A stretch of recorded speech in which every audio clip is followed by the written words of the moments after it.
এটা কি পেয়ারা পেয়ারা লাগতেছে কেন? পেয়ারা খানের মতো ঘ্রানটাও পেয়ারার মতো। সোহেল ভাই কি অবস্থা আপনার? এই তো আমরা এখন প্যাশন ফ্রুট খাইতেছি। ইমন ভাইয়ের মতো টক মিষ্টি আমি এর আগে খাই নাই, সেই জন্য সোহেল ভাই বললো যে এটার সাথে মানে একবারে ঝাল ঝাল মরিচ মিশানো হবে। ইমন ভাই জিভ ভাই কি পানি চলে আসছে নাকি? আসলে ভাই নিজে টক মিষ্টি, এই জন্য ভাইয়ের লেভেলের অন্য কিছু টক মিষ্টি ভাই সহ্যই করতে পারেন অ্যাকচুয়ালি, যে কোনো টক মিষ্টি ভাইয়ের লেভেল থেকে ছাড়াই যাবে। খাওয়ার পরে দেই আর কি। ঠিক আছে ইমন ভাই আপনি শুরু করেন তাহলে।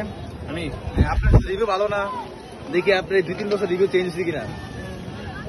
হ্যাঁ, 7 টাকা ইনশাআল্লাহ ভালো। ভাই 2 চামচ দিয়ে না।